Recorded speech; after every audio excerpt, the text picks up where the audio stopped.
다음으로는 윤리교육입니다. 윤리교육은 연구윤리위원회 한기하 부위원장님께서 준비해 주셨는데요. 제목은 최적 유형 탐색에 관한 상담사의 태도입니다. 어떤 태도를 취해야 될지 참 저희도 기대되는 강의인데요. 한기하 선생님은 지금 줌 실시간으로 발표를 해주실 예정입니다. 한기하 선생님 나와 계시죠?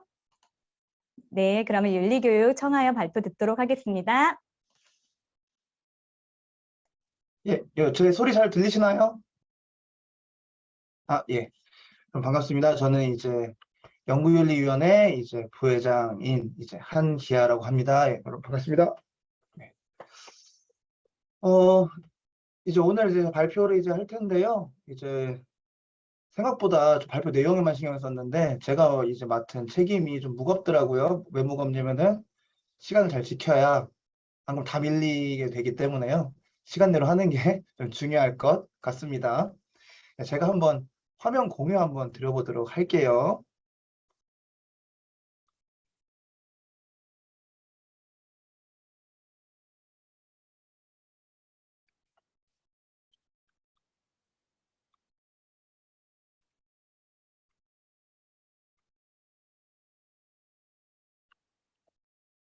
잠시만요. 예, 여러분 화면 잘 나오시나요? 예. 네, 저희 윤리교육이라고 하는데 저도 한번 해본 적이 없는데요. 교육이라고 하니까 제가 마치 여러분들 여기 계신 선생님들 분께 교육을 시킨다. 그래서 좀 긴장하게 되는데요. 사실은 이미 현장에서 각자의 역할을 이미 다 잘 하시고 계실 것 같아요. 그런 점에서 오늘 제가 발표드릴 내용은요.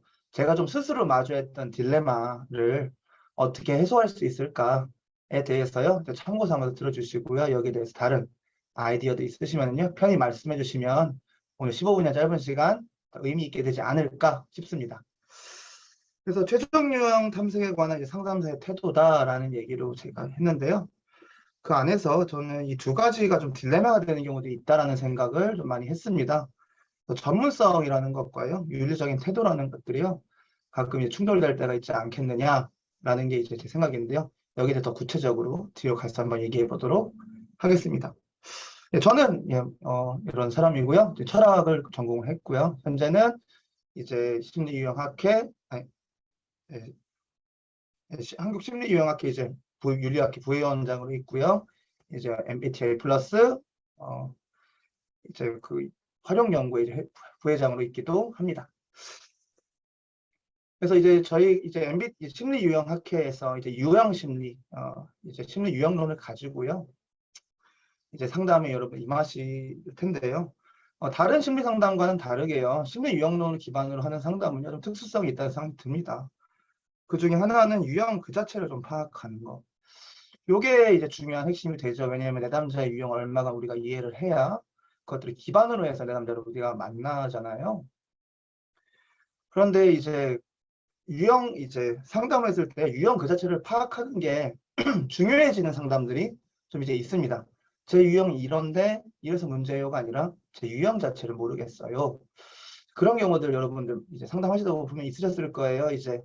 내담자의 검사 결과랑요, 실제로 내가 파악한 내담자가 좀 다를 때, 그런 경우에는 검사지 자체가 무력하게 되는 경우도 있을 수 있습니다.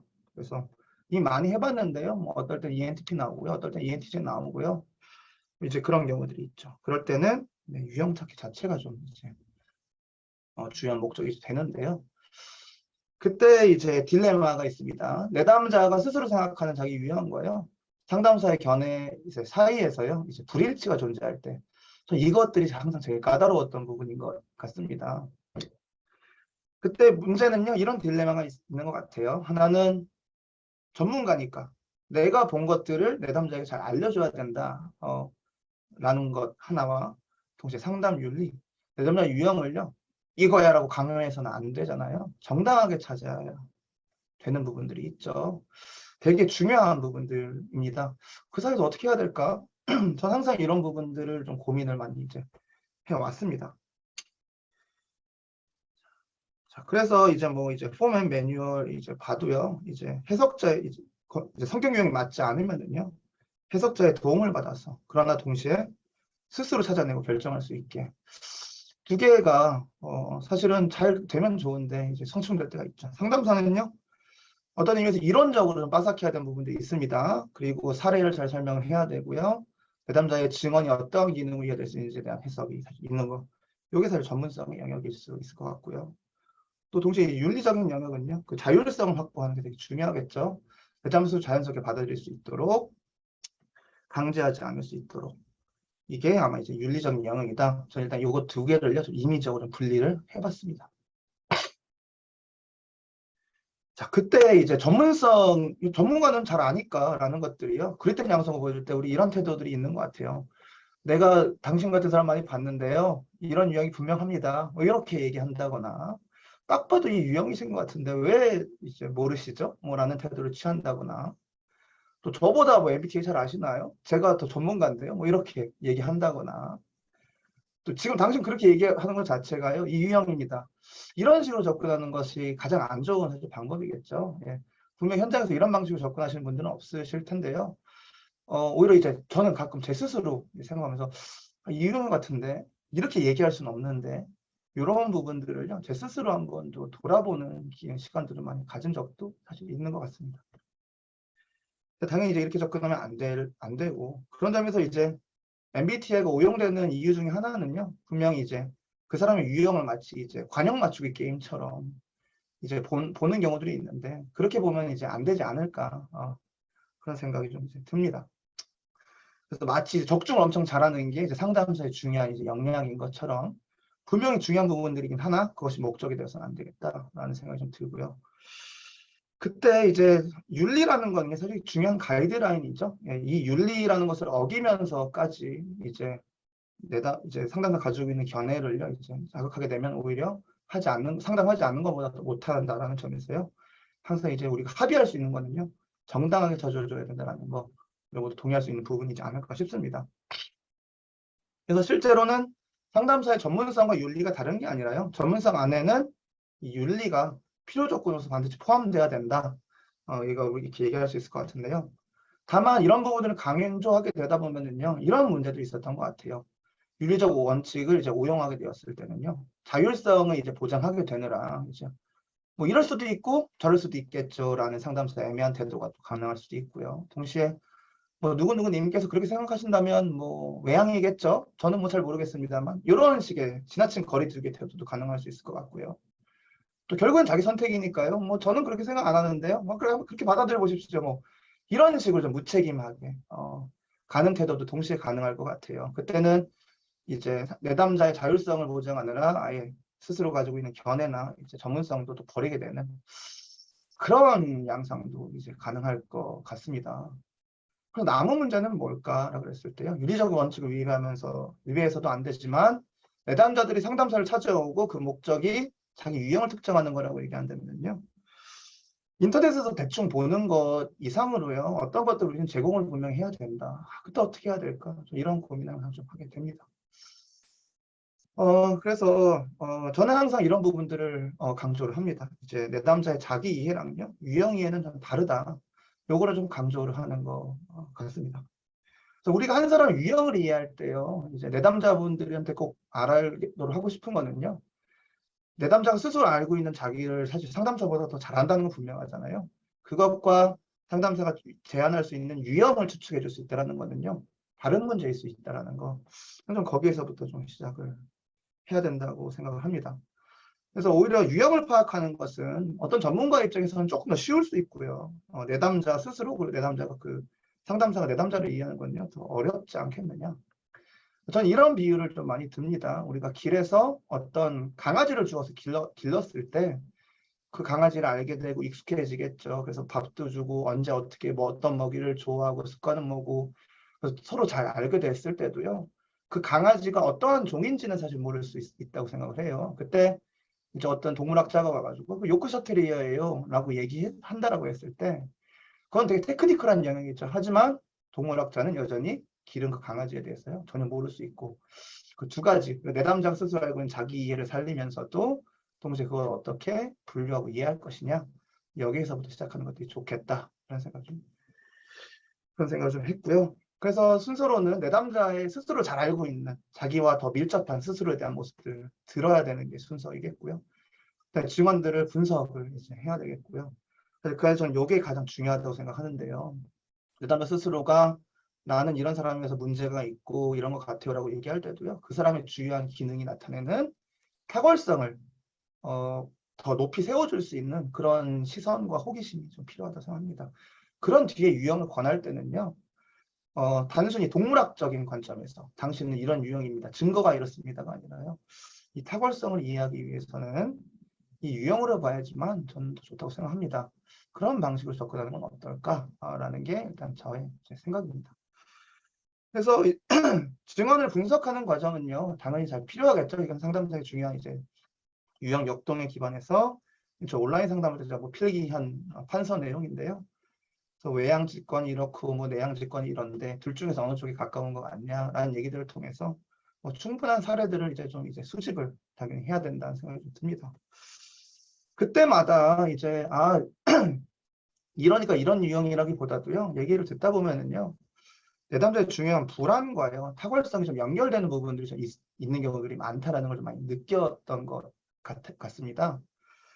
그래서 뭐 이제 뭐 주기능부터 뭐 이제 부기능, 3차 기능, 열등 기능까지 해서 어느 정도 알고 계실 텐데요. 내담자의 얘기를 듣다 보면은요, 좀 부정적이고 결여된 표현과 이제 모순된 증언들이 이제 나타날 때가 있는데요.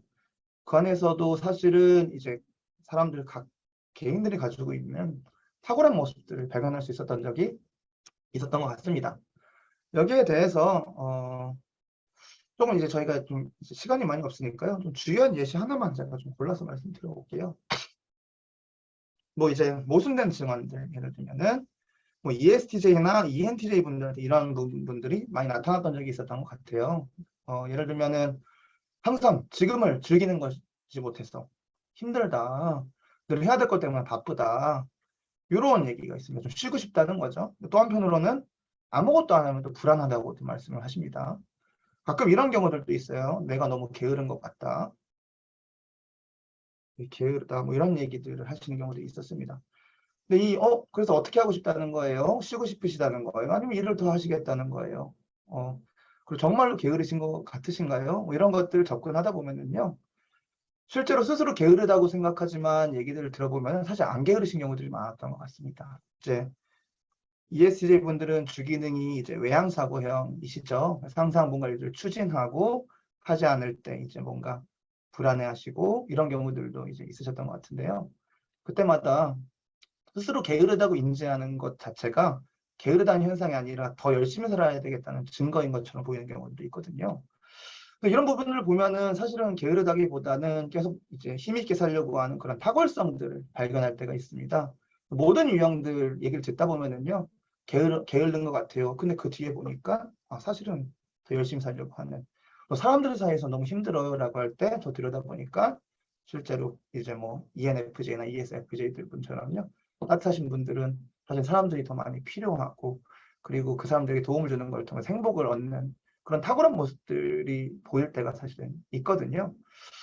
그래서 이분들이 스스로 사람들 때문에 힘들어요, 사람들 만나기 싫어요라고 얘기할 때 스스로 만약에 사고형이라고 얘기한다고 할지라도 만약에 상담사가 그런 부분들을 보고서 감정형이신 것 같아요라고 제안을 해야만 한다면은 그 이유는 증거가 이러니까 당신이 감정형이에요라는 게 아니라 실제로는 이제 그분들이 느끼고 있는 불안 안에서도요, 어딘가로 나가려고 하는 그런 모습들이 계속 내 눈에는 보이니까 그런 부분이 사실은 참 멋있는 것 같은데 이런 실마리들을 발견할 수 있다면요, 내담자분께 내가 전문가라서 아는 거요라기보다는 이런 부분들을 알아주셨으면 좋겠어요 라고 사실 자연스럽게 얘기하고 싶어지는 순간들이 사실 있는 것 같거든요.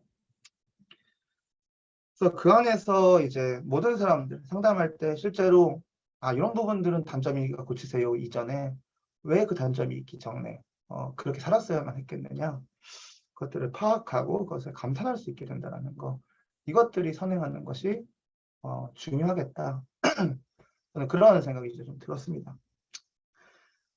그래서 뭐 이제 전문성과 이제 그 상담사의 윤리의 어떤 딜레마를 파헤칠 수 있는 방법이 뭐냐라고 했을 때요. 결론은 제안을 해주는데 그 사람의 모습들을 감탄하면서요. 동시에 이 유형으로 봐야지만 이런 부분들이 더 잘 설명될 것 같고 이런 부분들이 잘 설명되는 게 중요한 이유는 스스로도 이런 부분들을 아셨으면 좋겠어서 그렇게 제안한다라고 얘기했을 때는요. 실제로 이제 전해질 수 있는 부분들이 전 분명히 있다라고 느꼈습니다. 왜냐하면 누군가 나의 좋은 부분을 받아들여줄 수 있구나. 그런 뒤에도 당연히 이제 상담사 내용사의 불일치가 있고 상담사는 분명히 자기의 시선이 틀릴 수 있다는 것도 알아야 되겠죠. 근데 다만 내가 본 탁월한 부분들이 그 유형이란 증거가 되지 못한다고 하더라도 여전히 그런 부분들이 이제 그 유형이란 증거라는 걸 떠나서 내담자분은 스스로 알아야 되는 부분들이라고 생각하는 것은 중요할 수는 있다고 생각을 합니다. 그래서 이제 최종 유형을 찾는 것은 관형 맞추기 게임이 아니고 동시에 이제 유형을 찾고 고지하려 한다는 것은 그 사람이 스스로 인정해 주었으면 하는 가장 빛나는 모습을 알리고 싶다는 거다. 이렇게 그래서 전문성은 전문성대로 잘하면서도 그 남자의 자율성과 동시에 그 사람을 위하는 마음들이 함께 잘한다면요. 이 모순들을 우리가 해결할 수 있지 않겠느냐? 라는 게 이제 저의 이제 이야기의 이제 결론이었습니다. 일단 여기까지 하면은 시간 내로 발표는 완료한 것 같은데요. 혹시 여기까지 뭐 코멘트나 뭐 질문 있으시면은요. 아직 이제 3분 남았어요. 듣고도 마무리해도 될 것 같습니다. 감사합니다.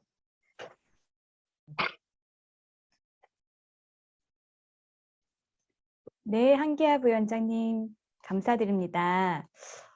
저희가 상담 현장에서 겪는 고충에 대해서 잘 말씀해 주셨는데요. 유형도 중요하지만 정말 저희가 관형 맞추기로서 유형을 파악하려고 하기보다는 그 자체가 목적이 아니라 전문성과 상담 윤리를 갖춰야겠다라는 제 자신에게도 좀 돌아보는 그런 발표였습니다. 다시 한번 감사의 말씀 전해드리고요.